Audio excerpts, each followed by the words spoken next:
ustedes saben que el debate más importante que estamos viendo en términos económicos es si el plan del gobierno sale bien o sale mal. Esa es como mi pregunta histórica con este plan de gobierno. Además del concepto de mucho sexo gay, que también me quedó muy fuerte de lo que subió Milei el otro día a Instagram. Sí, está bien. Está bien, pero bueno, hoy se conoce el número de inflación y hay una expectativa del gobierno de que sea menos de 4. Digo, para pensar qué sería una buena noticia para el gobierno.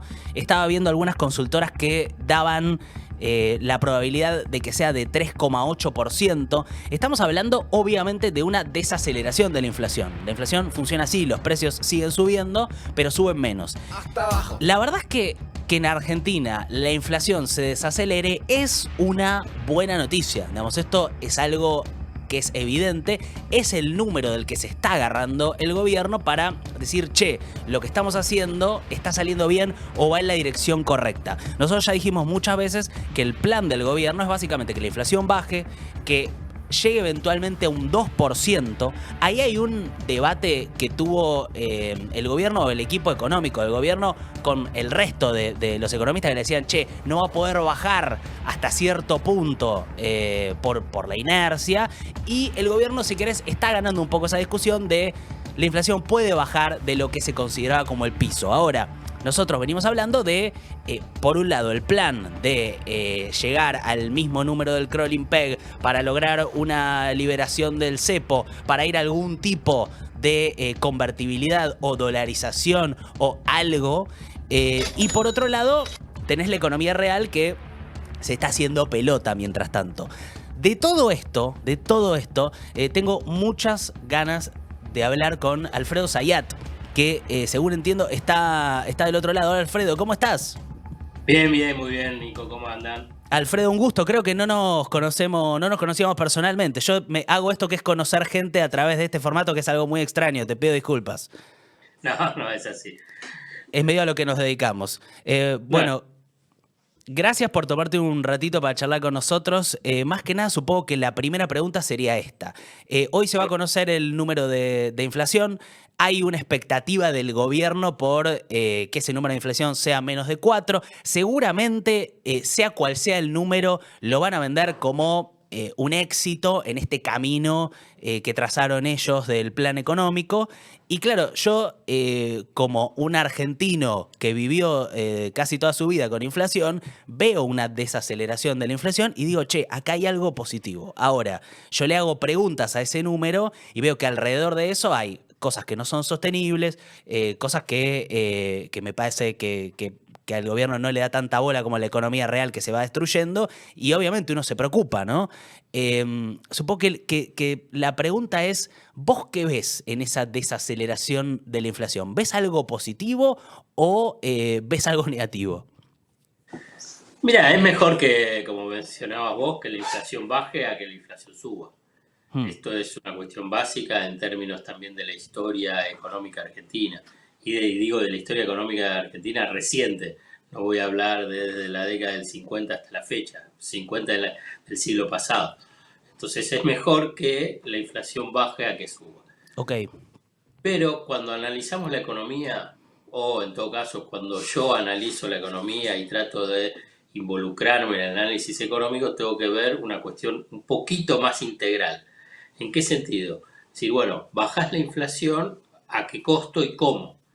Pues fíjate que hasta economistas ortodoxos o neo-ortodoxos, como Mario Blecher, menciona y dice, bueno, ¿a qué costo? Mario Blecher fue expresidente del Banco Central durante el gobierno de Eduardo Duhalde y siempre muy vinculado al sistema financiero internacional. Sí. Es, ¿a qué costo vos bajás la inflación? Si el costo es destruir la economía real, arrojar a la economía en forma deliberada a una hiperrecesión con rumbo a una depresión, y la paz de los cementerios no es muy agradable estar viviendo en ese entorno. Y a la vez, cuando se habla de la inflación, me parece que es muy relevante ver otra parte de la ecuación. Yo siempre digo que vos tenés que pensar precios e ingresos, ¿no? Ingresos de la población en términos amplios, el salario formal, informal, los jubilados, el cuentapropista. Entonces, si vos tenés una baja de la inflación, pero los ingresos ni acompañan esos índices tan bajos de un 4 o un 3%, vos lo que tenés es una caída del ingreso real de la población. O sea, tiene menos para comprar. Los Claro, precios no suben tanto, pero ni aunque no suban tanto, cada mes siempre podés comprar un poco menos, porque tu ingreso no acompaña, si querés, ese 3 o 4% que sube. Entonces, lo tenés que pensar, o pienso yo, que hay que abordarlo en una forma un poco más integral. Ahora bien, hay un componente político que vos estabas mencionando, que es indudable y que es claro, que el gobierno, Javier Milei, en persona, se comprometió y dijo, yo voy a bajar la inflación claro, en la campaña electoral, ¿no? Y que esa es la demanda de la sociedad, cierto. E incluso dijo cómo iba a bajar la inflación. Bajar la inflación con dolarización e incendio y destrucción del Banco Central y la motosierra.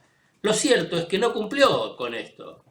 Digamos, él dijo, voy a bajar la inflación y él dice, yo estoy cumpliendo el mandato electoral. Lo que sucede es que está cumpliendo el mandato electoral violando cuáles eran los instrumentos que él iba a utilizar para bajar la inflación. O sea, no dolarizó y no va a dolarizar, no va a destruir el Banco Central, ni antes ni ahora. Y Motosierra sí está aplicando una partecita, pero fundamentalmente lo que está haciendo es licuando los ingresos de la mayoría de la población, destruyendo, para traducirlo de una forma más gráfica, los ingresos de la población y llevando a la economía a una hiperrecesión, o sea, una destrucción del capital productivo inédito en forma deliberada, porque vos tuviste caídas muy fuertes de la economía, por ejemplo con la pandemia, pero tuviste un shock externo claro. o un shock global, si querés, pero fue Sí, externo, no fue algo propio. Incluso cuando fue el estallido de la convertibilidad, bueno, tuviste un shock interno. ¿Por qué? Por 10 años y medio de un plan económico insostenible. Entonces, acá no, acá fue deliberado. Entonces vos bajaste la inflación. Entonces yo digo, sí, respetás tu bandera electoral violando los instrumentos que había dicho Milei para bajarlo. Y peor de todo es que violando esos instrumentos es generando una situación dramática en términos sociolaboral. y a ver, ¿a vos te parece? Ayer lo escuchaba a Dorni decir, para nosotros el tema de la inflación técnicamente está terminado, como que decía, ya hicimos todo lo que teníamos que hacer para que la inflación baje, ahora solo resta esperar. ¿A vos te parece que es sostenible esta baja de la inflación o, dados todos estos problemas que me estás contando, eventualmente eso puede pegar una vuelta? Si se sigue destruyendo y la economía va a la depresión, puede llegar a tener deflación, o sea, caída de precios, lo que significa que no es que te está aumentando los precios, sino que la cuestión es que alrededor vos tenés un incendio. Claro. Y, Entonces, claro, bueno, digamos, eso pasaría, eso, digamos, sería un camino. Otro camino uno diría, bueno, qué sé yo, eventualmente con el problema de deuda que tiene Argentina, el dólar puede llegar a moverse. Porque, digamos, también todo el plan está bastante atado a la idea de el 2% del crawling peg del dólar oficial, ir bajando los paralelos y de esa manera ese camino que trazaron ellos de abrir el cepo. Ahora, en el medio vimos que el dólar se movió, que se puede mover. En todo caso, uno diría, che, si eventualmente salta el dólar porque el mercado empieza a ver que el gobierno no tiene reservas para pagar los vencimientos del año que viene, empieza a haber desconfianza y ahí puedes tener una subida en la inflación de nuevo. ¿O la estoy viendo mal? no, la estás viendo muy bien. Ok, ok. O sea que, Digamos, entonces, porque acá lo que tenés es un punto central. Que es complejo, no complejo, qué sé yo, que tanto debate. A ver, ¿cuál es el motor principal de la inflación en la economía argentina? Y vos fíjate que uno de los argumentos principales, incluso de él, lo que sería el pensamiento económico convencional en Argentina, es por la emisión monetaria y por el déficit fiscal. ¿Y por qué se preocupan tanto entonces por el tema del cepo? hmm, ¿O por qué no liberan el tipo de cambio? si fuese, porque si vos agarrás y ves que tienen superávit fiscal hace 6 meses, 7 meses y levantan las banderas y dicen somos el gobierno que hizo el ajuste más extraordinario de los últimos, de toda la historia de la humanidad, que hay superávit fiscal y financiero hace 7 meses. O sea, no tenés déficit, ¿no? Uno diría, tienen miedo de que pase lo mismo que pasó con Macri, que es levantan el cepo y el dólar se va al carajo. O sea, se te llevan todos los dólares del Banco ¿Y, Central y se te va. y qué pasa? ¿Y qué pasa si sube el dólar? Bueno, en principio se corrigen todos los precios, inflación, todos ¿Y por somos... qué? ¿Y si el por- problema es fiscal y monetario? bueno, porque todos pensamos más en dólares que en pesos, digamos. No, bueno, entonces el diagnóstico tiene que ser diferente vinculado con el tema de la inflación. Ok, ok. Todos pensamos más en dólares y en pesos también en base a, yo te escuché mucho hablar de la idea de la economía bimonetaria. También pasa eso, que es que uno ve las reservas que va teniendo el gobierno y que las va destinando a mantener el tipo de cambio bajo. Y claro, ahí es donde ves esa contradicción. Que lo que quiero decir, voy al corazón, Dale, es dale. que el origen de la inflación fundamentalmente en Argentina es cambiaria. ¿Eso implica que tenés que tener una orgía fiscal y monetaria? No, no, Mm, no. Tenés que tener equilibrio fiscal, manejo prudente de la política monetaria, para que se entienda. Porque en general los ortodoxos y fundamentalmente Milei y su red de trolls y de economistas oficiales, digamos, empiezan a distorsionar todo. mm. Tenés que tener una política fiscal y monetaria ordenada y prudente. Ahora bien, el corazón de la inflación o del riesgo de incrementos de la inflación en Argentina, porque la Argentina, como mencionaste vos, y yo repito mucho, es una economía bimonetaria, Ujú. es si tenés un tipo de cambio totalmente descontrolado y que te sube, entonces te suben los precios. Claro. Entonces, pero además tenés precios que están dolarizados por propia decisión del gobierno, por ejemplo, el tema de las tarifas. Entonces, la cuestión es, si querés, y no quiero espantar al auditorio, es un poquitito más compleja que la versión vulgar de Adorni o la versión superficial de Milei y sus economistas. Entonces, con el tema de la inflación. ¿Por qué? Porque vos podés agarrar y decís, bueno, mira, la tasa de inflación que se va a dar a conocer hoy, que es la de julio, Sí. va a dar, y mirá, el 3,7%. La pregunta es, si tuviste el tipo de cambio planchado, incluso las tarifas no las aumentaste muchos, los salarios también estuvieron planchados, o sea, esas 3 variables clave actuaron como anclas antiinflacionarias. ¿Por qué te subió la tasa de inflación? E incluso en una economía que está destruida, con niveles de utilización de capacidad instalada de la industria en niveles de pandemia, están en el Sí. 55-57%, caída del consumo de 2 dígitos en términos interanuales. Esto te lo dice cualquiera que esté vinculado con la venta de consumo masivo, de bienes de consumo masivo en los supermercados. Entonces, ¿y por qué siguió subiendo? Una explicación es que la expectativa de devaluación se mantiene y por consiguiente muchas empresas y fundamentalmente formadoras de precios, por cobertura, por duda, mandan listas, como mandan listas a comienzo de cada mes, del 5%, el 10%. Por ejemplo, Arcor mandó en la semana pasada con aumentos del 10 al 15%. Entonces, ¿cuáles son las presiones sobre los precios? Es el tipo de cambio, Sí. las tarifas, porque también algo están subiendo las tarifas, y después los salarios. Esos son los tres precios principales que definen la tendencia y dinámica de los precios, del resto de los precios. Vuelvo a repetirte, tiene que haber equilibrio y manejo prudencial de las cuentas fiscales y las cuentas monetarias, sí, Pero la verdad que eso es una condición necesaria, pero no suficiente. Ok, ok. A ver, me surgen muchas preguntas, pero antes, Tom, no sé si el audio me está saliendo ahora por un lado, se fue como, no sé si son mis auriculares o si vos lo escuchás bien, perfecto.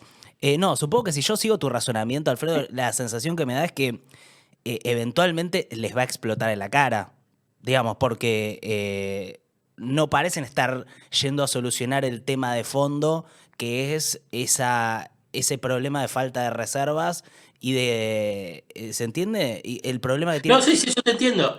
Digamos, yo podría ir en línea y y te diría, sí, se le va a explotar en la cara. Pero te digo, no necesariamente. Ok, Porque depende, ahí va. depende, ¿Por qué no? depende. Bueno, depende. Vos podés agarrar y hay cuestiones que en el análisis yo puedo pensar que los inversores del exterior, los inversores financieros, van a estar con dudas sobre este plan económico. Ahora bien, hay irracionalidades en el mundo del capital. Y puede decir, ah, bueno, mira, me gusta este proyecto vinculado con la Argentina y Milei. ¿Por qué? Porque hace una apertura totalmente desregulada, está destruyendo los sindicatos, destruye los derechos laborales, arrasa con los derechos laborales y previsionales. Lleva a un nivel donde el nivel de explotación de los trabajadores puedo llevarlo a niveles máximos y no tengo resistencia social, porque la resistencia social es reprimida y sectores sociales o trabajadores debilitados o a la defensiva no tienen, no salen a responder. Porque hay un régimen de inversiones totalmente hiperliberal y puedo hacer lo que quiero, tanto en cuestiones ambientales, en cuestiones cambiarias, fiscales, impositivas. Y bueno, entonces vamos a invertir. Y entonces pueden ingresar capitales. Y a la vez también, y porque hay todo un buen escenario, van a empezar a privatizar y pueden ingresar dólares por las privatizaciones. Está Digamos, lo bien, que te quiero decir, puede entrar una pelota de dólares que sí, que genere como un tiempo, digamos, que les haga ganar. sí, Ok. sí. ¿Y qué? Porque te voy a decir un punto central y después avanzar, Nico, disculpa. Sí, sí, no, dale, Digamos, dale. acá hay un proyecto, porque a veces con la economía, y está bien porque es parte de los problemas históricos que se arrastran en Argentina, se ven las variables macroeconómicas más importantes. Sí, Lo que sucede es que hay un punto que yo abordo, tema de la economía, que es la economía política. No es solamente las variables macroeconómicas. Cuando yo incorporo la economía política, es que incorporo cuál es el comportamiento de los sujetos económicos más relevantes claro. que hacen al funcionamiento de la economía. Y eso lleva a una disputa política. Hay una disputa política entre diferentes sujetos económicos. Si querés, en una forma muy esquemática, el capital y el trabajo. Entonces, ¿qué es lo que acá hay? Acá hay un proyecto político, además de este proyecto económico. Y el proyecto político es la modificación, y acá viene el punto central que quiero compartir, es la modificación de la matriz productiva y social de Argentina. Y entonces Dale, dale, dale. para eso se necesita, digamos, diferentes eh, eh, instrumentos. No es solamente el tema de, para ir al comienzo, el de la inflación. Entonces, porque la estructura productiva, social y si querés, sindical, gremial, de organización social de Argentina, es diferente a la de otros países latinoamericanos, para poner algún tipo de referencia. Y entonces los dueños del capital y capital más concentrado, lo que quieren es que esa forma de organización productiva y social de la Argentina que se arrastra desde mediados de la década del 40 hasta la fecha, cambie. Y cambie en forma definitiva, que no sea pendular, que no sea que, bueno, viene un gobierno de ultraortodoxo, vamos a un gobierno heterodoxo, vamos a un gobierno neoliberal, vamos a un gobierno nacional y popular.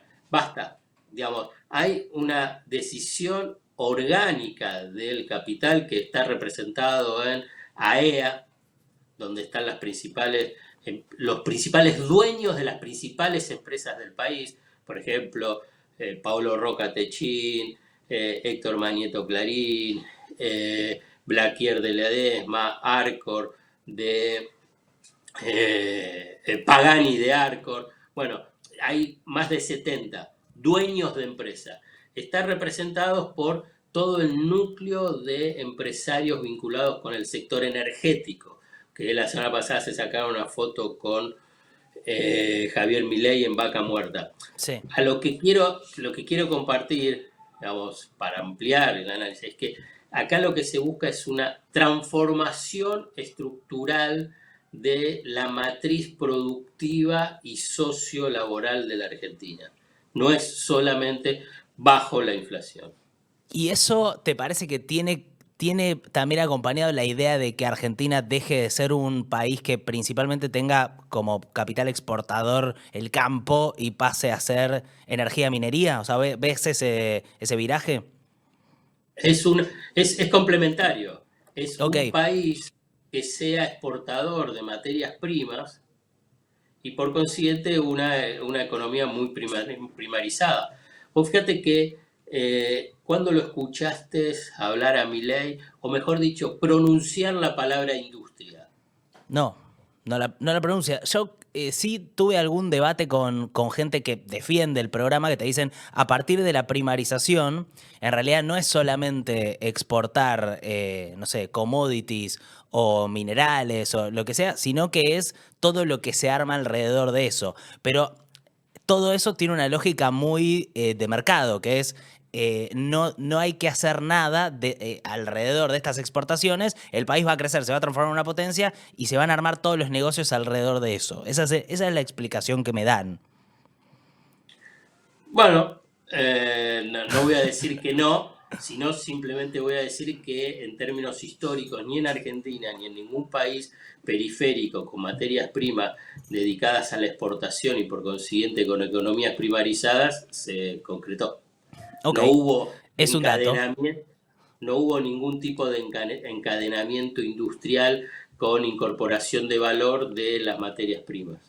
O sea que, digamos, el razonamiento me lleva a, bueno, pareciera que en algún sentido hay algo similar al menemismo, pensando que es un país que no está pensado para la totalidad de los argentinos, o que puede pasar que funcione para una parte, que vote al gobierno, y que así se sostenga electoralmente y políticamente, y que haya otra parte que quede afuera, y que Sí. deja de ser relevante en la discusión y de los votos y en todo.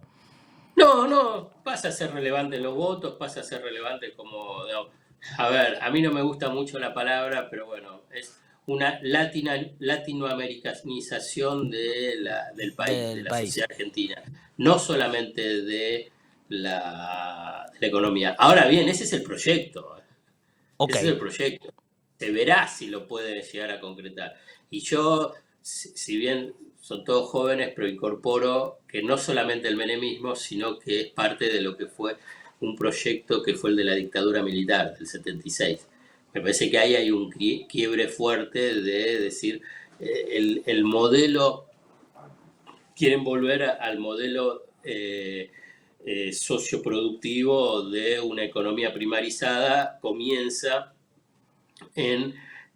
con la dictadura militar, haciendo referencia, y que incluso Milei lo hizo durante su etapa de panelista, de la economía argentina, de lo que se habla del periodo de oro 1880-1930, ¿no? Claro. Entonces, un poco es eso. Entonces, si vos agarrás, decís, ¿pero qué pasaba en los años 1920, 1910 sobre la situación social? Ni para ir más para atrás, ¿no? También de 1880, ¿no? Hay el estudio Vialema C, donde hablas precisamente de la situación social y cómo se vivía en Argentina de los sectores marginados. Bueno, pero no quiero irme a la historia, simplemente lo quiero hacer referencia para tratar de entender el presente. Estoy Ok. tirando estoy tirando tips para que cualquiera que tenga algún tipo de inquietud diga, bueno, Vaya a pero buscar. pará, la Argentina no empezó hace, como piensa todo y empieza a decir, desde que nació el kirchnerismo. Digamos, hay toda una historia argentina para tratar de entender un poco el presente.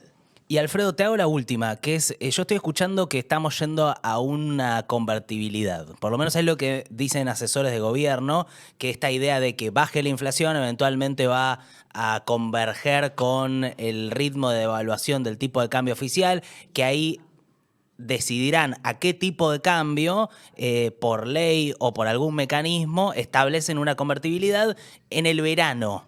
¿Viste? Me lo ponen ahí como enero, febrero, marzo.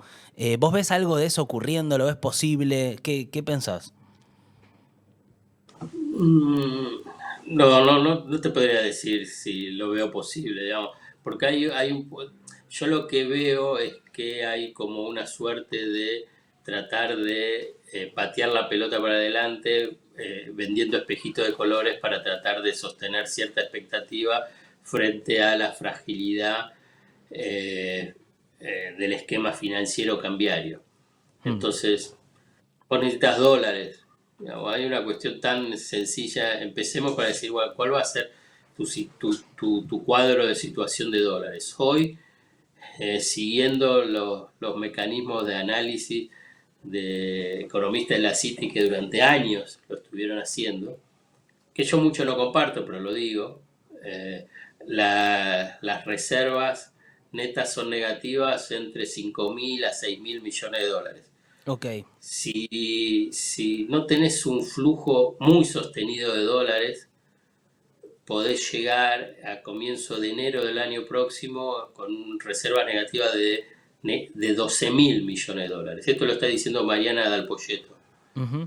Eh, la menciono porque, bueno, si querés también otros lo están diciendo. Sí. Entonces, con reservas netas negativas, pensar que podés ir a una convertibilidad y a $1 a 1.000, y la verdad es, técnicamente resulta complicado y difícil de pensar que pueda realizarse. Ahora bien, para cerrar este concepto, yo creo que lo de la convertibilidad, el blanqueo, que va a ganar Trump, son todos esas zanahorias que te ponen así, espera, Sí. nos va a salir bien, nos va a salir bien. ¿Sabes por qué? Por la convertibilidad, por el blanqueo, por Trump. Entonces van extendiendo el tiempo frente a, y acá viene la última definición, un plan improvisado, incoherente en materia económica, financiera y cambiaria, conducido por el ministro de Economía a cargo del Poder Ejecutivo, Javier Milei. Alfredo, te siento como agotado de la discusión. Como que te está resultando tedioso públicamente tener como que volver todo el tiempo sobre conceptos que, no sé, que viste, pues Eh, pasa como que la discusión se tornó tan rara y tan tonta que es como un poco cansador todo el tiempo. ¿Cómo lo Ana, vivís eso? sos analista, te analizaste. No. eh, Mi mamá es psicoanalista, creo que es eso. bueno, ya está, ya está. Percibo los tonos, pero es como, Ya, eh, como- ya está clarito. No, es por yo ahí. también percibí algo que está vinculado Sí, a eso, a con- eso, a eso. y hay un componente, me captaste. Porque si querés, acá excede la cuestión estrictamente económica. Sí, El debate en Argentina, el debate político, económico, la verdad que se ha vulgarizado tanto, se ha sí, llevado a niveles de tan poca densidad en el análisis, y que en última instancia es blanco-negro y a la vez también con niveles de agresión, violencia y superficialidad que, qué sé yo, no sé, me lleva a es cierto... cansador. No, pero a la vez sé que soy un comunicador social y tengo una Sí, responsabilidad, sí, y por eso estoy hablando acá y hablo en otros lados, y me gusta, me apasiona, me genera, pero vos fíjate, todo bien, pero te digo, fíjate que lo que tenemos que hablar es vinculado con qué es lo que va a pasar con la tasa de inflación de julio, Sí, teniendo a un vocero que es un payaso que va haciendo... Entonces decir, bueno, pero por qué nos merecemos esto, digamos, en el tema del análisis, sí, sí, en sí. el análisis económico? Que la verdad, yo te digo, no es que yo tengo la verdad revelada, simplemente trato de entrar en el análisis, en el debate político, entonces, e incluso hasta remarcar, como te remarqué una y otra vez, que se necesita una política fiscal y monetaria Sí. Consistente. Sí, qué sé yo, no sé si hablase el Alfredo Zayat hace 15 años, por ahí esta parte te lo minimizaba, Claro. pero uno va evolucionando en el análisis, en el debate y la importancia de la transmisión de los contenidos y que no sea distorsionado, ¿no? Claro. Entonces, entonces, como hoy ese debate está profundamente siempre distorsionado al nivel de que el presidente de la nación dice los degenerados fiscales, cuando decís, ¿y cuál es el concepto ese? Claro. Es decir, ¿cómo intervenís en un debate cuando el presidente de la nación, economista, digamos, tiene esos niveles de concepto vulgares, como lo vulgar de Adorni y como lo vulgar de muchos otros? Entonces, decís, bueno, eso es lo que genera cierto hastío, pero que obviamente no es ni con vos, ni con tu No, gente, ni nada. lo sentí un poco, lo sentí un poquito al final en un momento, pero no, o sea, todo clarísimo y te agradezco mucho que haya salido, pero entiendo, es un momento raro de la discusión y está bien charlarlo y ver qué nos pasa con eso, porque la verdad que es extraño, y es esto que mencionas, la verdad que está todo muy corrido, pero te agradezco posta que te hayas tomado un rato para charlar, muy interesante como siempre y un gusto. Bárbaro, un abrazo grande, ¿eh? Abrazo. Gracias. Chao, Alfredo. Quiero recomendar que, sí, termino la siempre así. manito. ¿Qué? Quiero recomendar que escuchen Mano a Mano, que es el podcast que hace Alfredo Zayat con Ibáñez, Sí, que está es buenísimo. espectacular. Bueno, realmente. ¡Ey! ¿Qué pasó? ¿Te gustó este clip? Y este estuvo bien. Hay otros que están más o menos, viste cómo es. Acá podés suscribirte al canal para ver más clips. Acá arriba podés suscribirte al otro canal, que es donde hacemos Tugo de lunes a jueves. Y del otro lado tenés otro clip, que puede ser que sea de los buenos o que sea una cagada.